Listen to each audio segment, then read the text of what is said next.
Hey, this is Rob Anspach, and welcome to another edition of eHeroes. Today's eHero is Michelle Pippin, and I think this is going to be a dynamic and fascinating interview because we're going to talk about alignment, focus, and we might even talk about affirmations.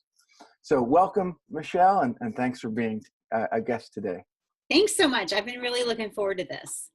So let's just jump right in and talk about, because I noticed a post on your Facebook page, and it was all about absolute alignment for ultimate profit. So tell the audience, the listeners, all about what that means. Well, I just did a training on that today for my members. And for me, this is a topic, to be very frank, that I would have totally poo-pooed on as like too woo-woo, back in the day, right? I just wanted marketing strategy, funnel, like tell me what to do and I'll do it. I'll gut it out, make it happen. And I've since kind of shifted a little bit in the way I do business. And, really I make a lot of money, but I do it on my own terms now, right? So like I really get to design my day. And one of the best ways that I've been able to do this is I think in terms of absolute alignment. So you think about like you go to the chiropractor, right? And they take an x-ray of your spine. And of course, it's a sales pitch sometimes. So, you walked in there, but if you don't get this $1,000 package, your spine's going to deteriorate or something. But you see this and it's like the goal really is for your spine to be in absolute alignment, right? So that everything, communicates well and everything's smooth. And in business, and also if one vertebrae is out just a little bit to the side, like all of a sudden walking becomes harder. Everything is more painful than it should be. It takes longer than it should. And in business, it's the same way. So if you have absolute alignment between, your people, your practices, like what you do every day, and your profit streams, if all of those are aligned with your ultimate goal, your core values, and how you actually want to live day to day, then what happens is you have a much more direct route between where you are now and where you want to be. And you get to move faster because if you're in total alignment, you're not fighting against yourself the whole time. And a lot of years in my business, I felt like I was really fighting against who I am, right? Like I felt like I needed to be fancier or more professional or, all of these different things when really part of my secret sauce is like being unscripted and just showing up raw and homegrown and sharing, who I really am. So that's the gist of what I was talking about today on Facebook.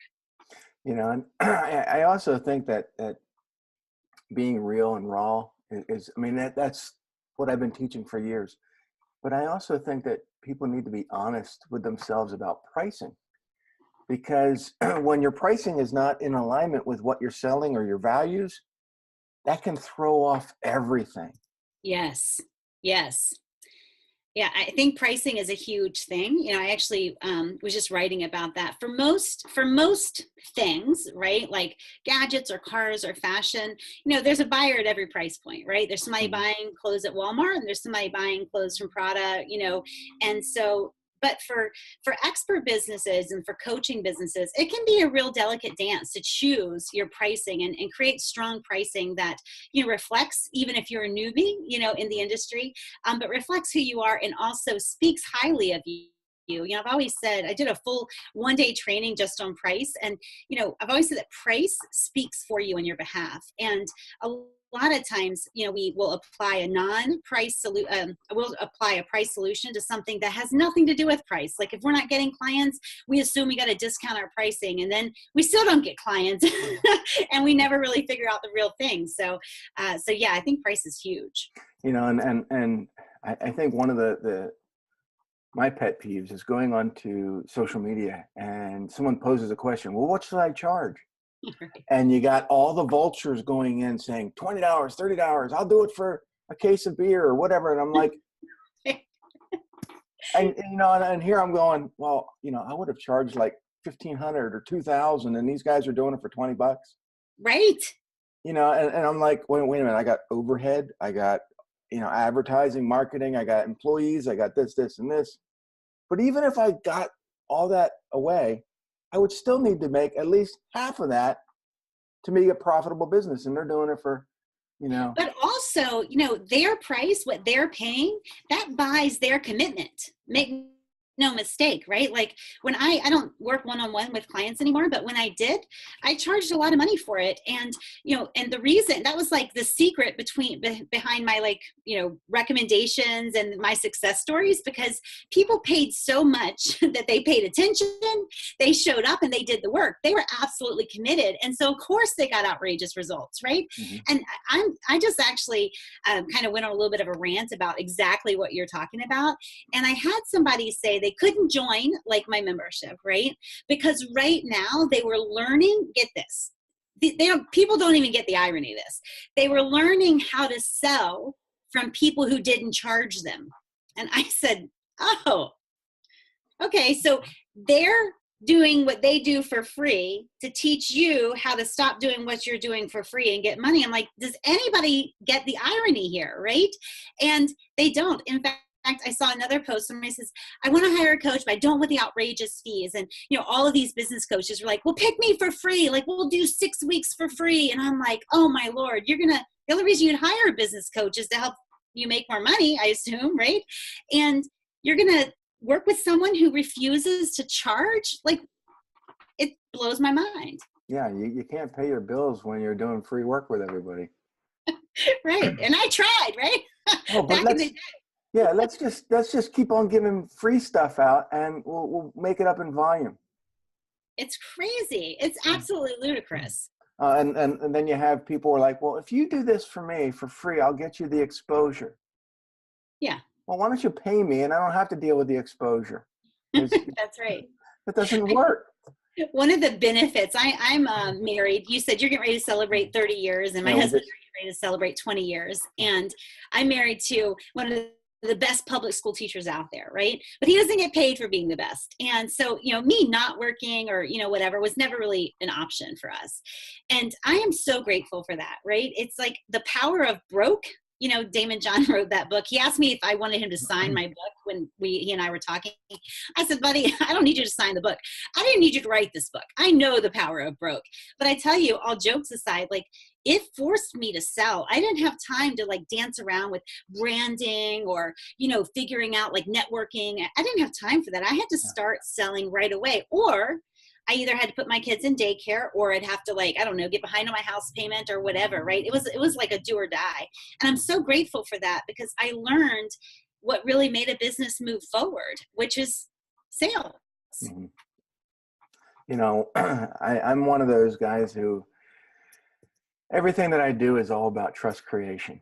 And because I can't remember 101 different ways to sell something. It just, if someone comes up to me and they, they don't really want to buy from me, I just say, okay, go buy somewhere else.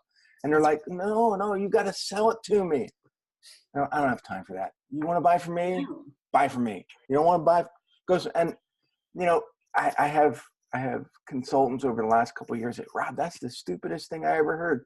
You need to sell. No, I need to be me. That's because right. When I'm me, I'm my authentic me, and people will pay a little bit more money to be with me. And if I try to sell something that I'm not confident in, it's going to come back and bite me. And for any women in your audience, like, I think women would really get this, maybe more so than men, but there is something inside me, and I've got 2 daughters as well, right? But like, there's something inside of me that recoils at the thought of trying to like push someone who's not that into me to be into me, right? Like, as a matter of fact, I just followed up on an invite to join my membership. And I said, hey, have you decided about membership? And this is from a long time ago client, right? I have a relationship with her. And her response was, not yet. Thanks anyway. Let's take this off the table, right? Because I only want hell yes energy in my club, right? It's like, if you're figuring it out, you're not that into me, go find someone you're into. And for me, it's like, that is absolutely critical. And as a woman, I think that any woman would be like, yeah, I don't want to like have to like do a dog and pony show in order for you to be into me, right? I want to be able to show up and you recognize something. And so I feel the same way. It's like, I will walk away from a sales pitch, and I literally, my famous words are, let's just take that off the table for right now, right? Like, come back like later, when you're more decided.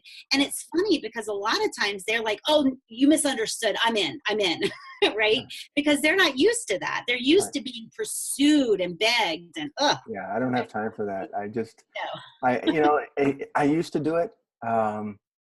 But when, and to some of the audience who maybe don't know who I am, I used to have a carpet cleaning business a long time ago.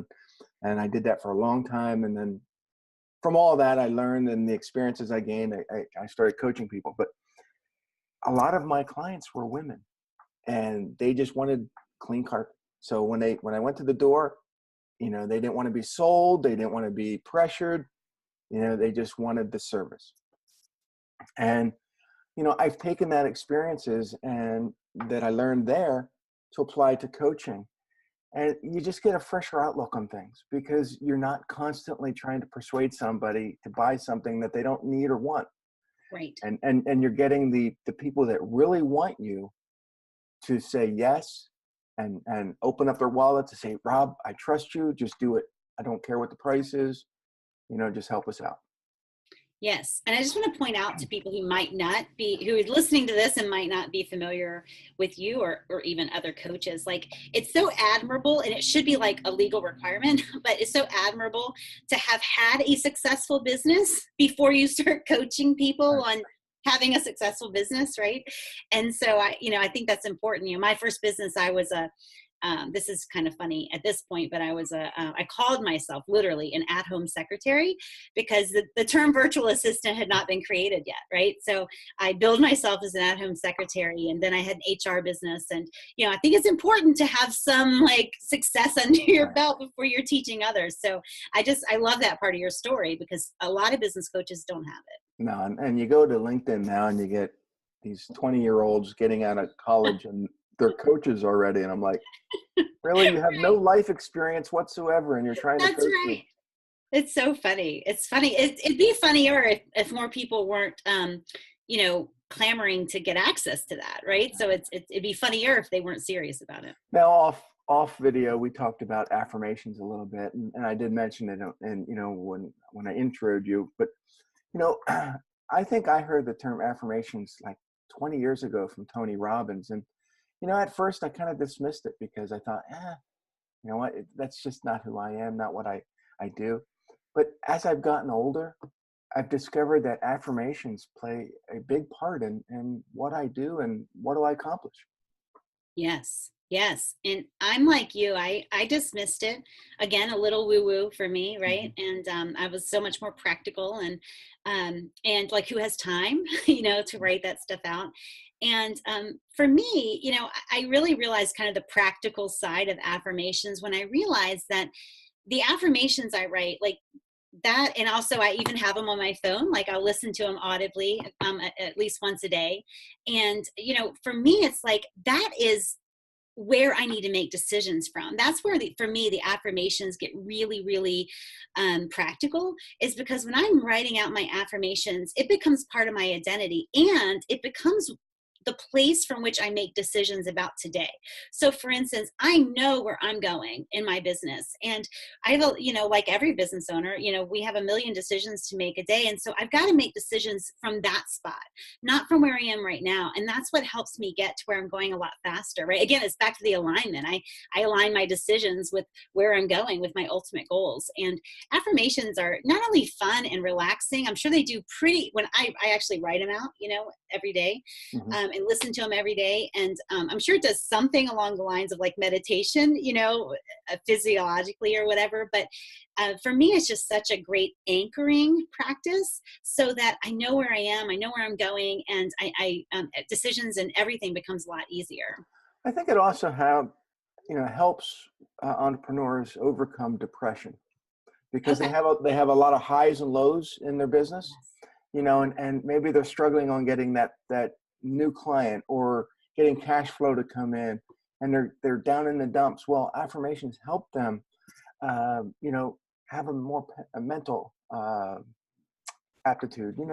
They just they may still feel depressed, but they're going to take action. They're going to do something to get those clients coming in or that money coming in. And I think it helps out a lot. Now I see in the background, you got one on the wall. Yep, you got this. So Yeah. I think a lot of, you know, I tend more towards anxiety versus depression, right? My bent is not towards the depressed part, but more the anxiety. But for me, I feel like it's really so important to keep, keep my mind clear. Like when I'm depressed or anxious, like we're just not taking action that we need to take. And so one of my favorite journaling prompts is when I'm feeling overwhelmed, right? I really need something to happen, or maybe I'm just overwhelmed with the amount of work that I have, or certainly when I've been in places where it's like the bills are due and no money's in the bank, like what am I going to do? And I'm the breadwinner of my house. And, like those are times that can definitely lead to depression or anxiety. And you just want to go back to bed, right? Like have somebody else fix it. Of course, no one else is fixing it. But one of my favorite things is, given everything that's going on, what do I choose to create? Right? Like given everything that's like against me or on my shoulders right now, what do I choose to create? And it puts me back in the role of creator. Right. And you just, one of the famous 8 words my coach said to me, probably 18 years ago was, he said, no one's coming. It's up to you. And it's like, you're right. I stopped waiting for things to drop and started creating. And it was a big shift for me. Yeah. So right now, where's the majority of your clients coming from? I mean, who are they? So I run a company called Women Who Wow. And it is the organization. It's a coaching and mentoring platform for the seriously driven woman entrepreneur. And you and I both know we want to roll out the red carpet for people that we want, and knowing that it's going to offend some. But we don't really cater to women who are kind of playing business, right? Like if they make money, fine. If they don't make money, fine. It's like that's not who we cater to. When I looked around at different other women's groups, I noticed there's a lot of the multi-level marketing industry. There's a lot of, some coaches, but they weren't super successful. And I'm like, where were the women doctors? Where are the women attorneys? Where are the women who are really like seriously driven? And I didn't find them. And so I created an online space for them. And honestly, we built for 18 months, even though we're an online membership, we built for 18 months by print invite only. I was very deliberate about laying the groundwork for the culture of Women Who Wow. I wanted doers. I'm very intolerant of do nothings. I'm intolerant of excuses and all of that. And so we grew by print invite only for 18 months. And then we went online, to the public where we could be found, but we still grew by referral only. And now a lot of our people are coming still from referral, but from my speaking, I speak to different groups, and also just from my Facebook. And you see, I'm very active on Facebook, and on my blog and on Facebook, I have daily resources for women entrepreneurs. And so that's where more are starting to come from. But honestly, it's people bringing their friends. So, I have a couple social media groups, and I don't hold back. And I mean, I don't purposely try to offend people. Right. Entrepreneurs I try to offend sometimes because I want them to take action. Yeah. But if you're looking for something that's politically correct, that's going to do this and it's make you feel all, woo-woo and warm and fuzzy, and go somewhere else. Because you know what? I want you to learn. I don't want you to get offended. I'm not trying to. It's just I want you to, learn something that's going to help you. Yeah. And, actually Gary Vaynerchuk was talking about this the other day in some video he did. My son is a huge Gary Vaynerchuk fan, but he was saying that, he's like, there's a lot of business gurus out there who will applaud you doing nothing, who will be making you feel good and better about staying in your branding mode for 3.5 years. Like, who's paying your bills during 3.5 years, right? You're a dependent, like you're a grown up, start putting your big girl pants on and do some stuff. But, to me, I think it's about taking action, but first they've got to think critically. Like, they've got to be able to see the irony in somebody teaching them to sell who's not selling. They've got to be able to think critically about why like 80% of small businesses fail. Like, my thing is 4 out of 5 businesses are talking to each other. They're like giving each other advice and they're following like the same old stuff. And the 1 out of 5 are like, none of that makes sense to me. Like, I'm a critical thinker. This is not making sense. I'm going in this direction. And so I think that, waking them up so they think critically and kind of see it in a different light versus, what everybody else is saying to them is, I think, a critical first step to them. You had mentioned branding, and I've been noticing a lot of entrepreneurs trying to rebrand themselves on social media or their website or their marketing, and I'm thinking, why? Because one, you failed at your branding now, you're going to fail at the rebranding. Why don't you just be you, be real, let people understand who you are? But no, they gotta rebrand, and now they're trying to put on a persona that's not them. And then they announce it as if it's some big news, right? Yeah, I'm rebranding. Really? Okay. Right. And it's like, why don't you just go out there and say you're woefully confused, right? Yeah. About who you are and who you are in the market. I always say, it's like when you've got more like new headshots than you have clients, like there's a problem, right? But the rebranding thing, it's I think it's Dan Kennedy who says branding should be a byproduct of like just doing business. And I have a program out right now called Naked, and it's like the last branding exercise you'll ever need to do, right? It's like you future-proof your business because you just show up and be who you are. And I'm like you. It's just like they might not know right away who I am in the very first like thing they see on Facebook, but it'll give them an insight to who I am. And the more they stay around, they just learn more. And one of the best compliments I get is when I speak at events and when I have my own events, some people say, Michelle, like you're just the same in person as you are online, or you're just the same as you are in your videos. And I'm thinking, like, who else would I be? Right? Like, but it is a compliment because evidently they're seeing a lot of people who aren't. Yeah. There's a lot of speakers who get up on stage with their persona, they speak, and then they go off stage and they start talking to people and they're rude, they're crude, and people are like, it's not the same person. Or, and not to pick on Tony Robbins, but, 20 years ago, he was clean. Yes. And now he's following Gary Vaynerchuk. He's throwing out curse words. He's upsetting people that go to his events. And it's, he says it's the shock value. Well, I don't need to be shocked. I want to be, taught something. Right. And you can almost see it. I just, I've never seen Tony Robbins and really I haven't read any of his books, to be totally honest with you, but I did watch a documentary on him on Netflix. I forget what it's called, but I watched that, and you could see, if you can read people well, like you could see him gearing up to get ready to do that shock value, which tells me it's not natural, right? Like there's certain parts of his performance that are totally natural. Like when he gets up on stage and he's like, that's him, you can tell, but you can see his, like when he gets the idea, he's getting ready to go into his quote unquote shock value, you see it. He has to gear up for it because it's not true to who he is. Yeah. So, and I think that's why a lot of people are starting to walk out of his shows, because they just, for them, it's not who they thought he was. Right. And I think that every entrepreneur needs to be true to themselves. And it goes back to the alignment that we talked about. If you try to be someone that you're not, it's going to screw up that spine that's in your that's right. In your business. And it's going to make you look phony. You're going to be walking weird, and people are like, what is wrong with that guy or girl or business? And it's because their business spine is all screwed up. Yes. And I tell you, even more so than the ease with which business can be when you are just literally able to show up and be who you are, you don't have to like gussy up for it and all of that.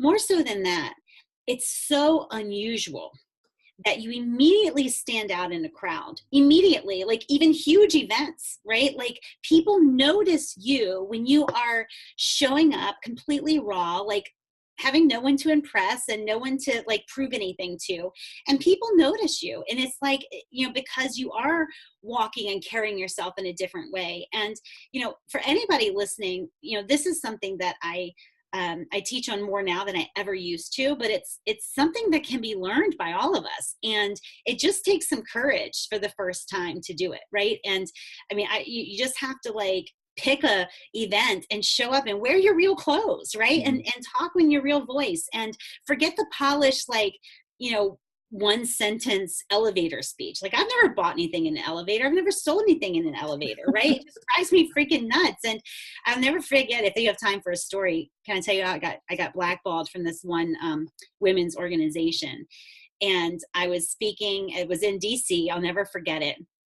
And everybody went around and they did their introductions, right? And it was like, hi, I'm Michelle Pippin, Women Who Wow. Michelle Pippin, Women Who Wow. And I'm like, everybody did it the same way. And I am appalled, right? And I am like, holy God. So I get up on stage and I really, it's like, I couldn't help myself. And I refused to hold myself back. And I said, who are y'all talking to? Right? Like, not me. Who were y'all talking to? And anyway, come to find out, the lady who ran that chapter of this organization, she literally wrote the book on the elevator speech and had coached them all on it. But it was the most awkward, weird thing I'd ever experienced. And it was just, it didn't tell you anything about anybody. It was just like trying to prove yourself to the lady who wrote this book. And yeah, so if you do it just one time, in any event, pick an event, pick something public, and just show up as you. You'll see what we're talking about. You'll see people wanting to come to you, wanting to figure out like what you're about, asking the questions you want them to ask, because you're not, you know, rehearsed everywhere you go, right? Like my theater coach in high school used to say, all the world's a stage. And I think we're taking it a little too far these days. Yeah, you know, social media has given voice to people that shouldn't have voice to begin with. And, you know, it's not to say that that's good or bad. It's just, I think that some people should not be, you know, voicing their dirty laundry on social media. That's right. Yeah. It's almost like you want to say, you realize this is a public forum, right? You know, You know, my kids are on here. You know, and it's like, oh, great. Or your kids are on here. They're seeing this. Yeah. They're reading it, right? My grandmother, my Mima, is on social media. Yeah. And so she's funny though. She'll message, she'll type something in and like, I love you, love Mima. She doesn't know it shows her name. And then she'll call me to say, hey, I just sent you a message on Facebook. I'm like, I know Mima, right? Like, I got it. Yeah. So how do people get a hold of you? So the best way really is to go to my blog. That's where the daily resources live. And it's my name. So it's B as in Barbara, B Michelle Pippin. That's 3 P's as in Paul and IN. So PIPPIN.com. And that's where all of our free content lives. And it's a great way to really immerse yourself in, you know, what they call the world of wow, right? So it's a great way to start to get to know just who we are as a group and what we believe about business and marketing and selling and branding and all of that. And so also though, connecting with me on Facebook at facebook.com/women, plural, who wow, WOW. That's a great place because I'm very active on Facebook and it's, you know, you can message me there and we can have conversations. So those would be the best 2 places for people to get to know who I am and what Women Who Wow is all about, and also meet some of our women. No Snapchat, huh? No, I actually do have Snapchat, and I try to get all of my kids' friends on Snapchat so I can see them on my Snap Map. But Snap Map's the only thing I use on Snapchat, just to keep track. I got rid of it. I got rid of it 6 months ago. I couldn't take it anymore. And you know, I'm not loving Instagram stories either. And you know, I'm the guy who's written multiple books on social media, and it's like, no, get rid of it. Oh. Yeah, I tell you, you know, I am on Instagram and I am, I took it off of actually, a member of my team was doing it and it wasn't working. And I said, well, I'm going to try it a little bit on my own and just kind of give some things to the background of my life, you know, but the truth is I'm so upfront about all of my life. There's really no background. And yeah, I kept looking for an answer to how can you do Instagram on your computer? Like I thought the idea that you had to do it all on your phone was outrageous, right? Like literally outrageous. And so I'm not loving it either. I do, you know, I love Facebook and I'm sure, yeah, I know it's changing and no social media platform is perfect, but but I love Facebook. For me, it feels the most relational. Mhm. And with Instagram, I feel like it's even, in my opinion, and I'm not a social media guru at all, but I feel like it's even easier to get like that dopamine hit of like false engagement, right? Because I see my kids on Instagram and they're scrolling and they're like liking a bunch of stuff, and I will do that too. Like I'll like something and then I'll go back and like, oh, I hope God, I hope I didn't like something that's like some off the wall like message with it, right? But you just like the picture and no know just a little thumb tap. And so I'm not in love with it. I'm starting to do a little bit more on LinkedIn, but I feel like LinkedIn would be better for me than Instagram. But I'm there for what it's worth. Well, the whole thing with social media is that it's taken the engagement away from our websites. So we Yes. post these great articles that we want people to read, and people will like the link on social media, but they forget to leave a comment on our blog. Yes. And the thing is that in order for Google to rank your websites even better, they want to see engagement on your website. Yes. Well, there's no engagement. It's all on social media.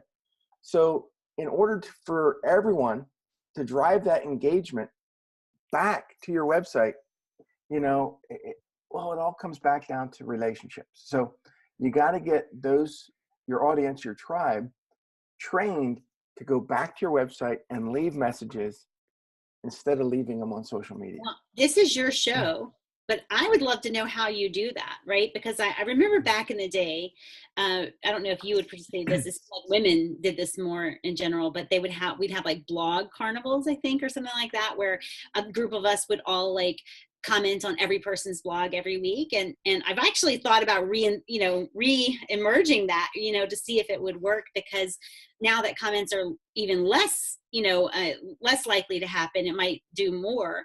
But do you have any ideas for how Well, to? the same process that you did before, Okay.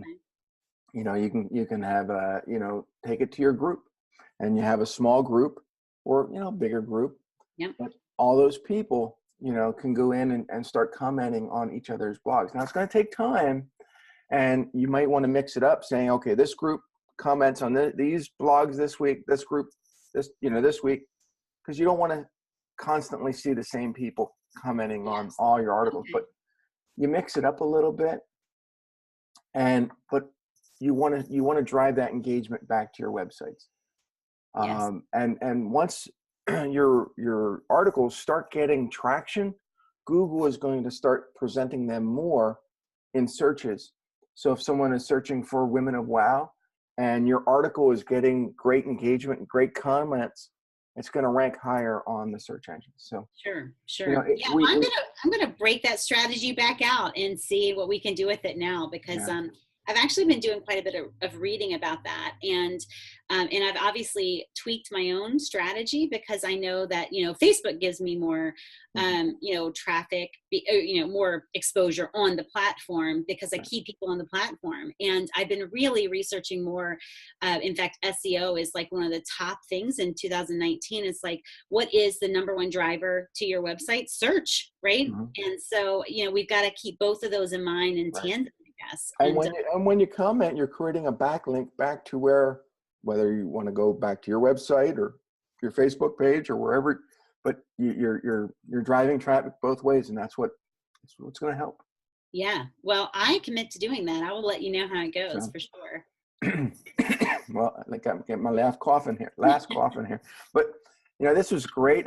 We could talk all day, but we're limited in time.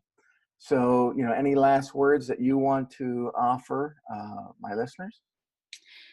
You know what? I think just be yourself and take action every single day. I feel like sometimes in business we get into a mindset of like weekly something, right? And to me, it's like I market and sell every day, and I'm proud to do it, and I get better at it every day because I do it every day.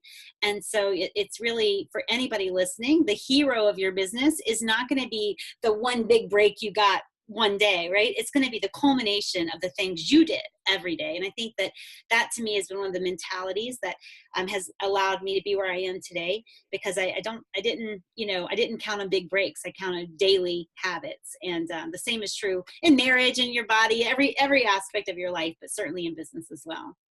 And that's why Michelle is an e-hero. And so stay tuned for future e-hero episodes. And I'll talk to you guys later. Thank you, Michelle. And thank Thanks so you, much. everyone else. I'll see you guys later. Bye, guys.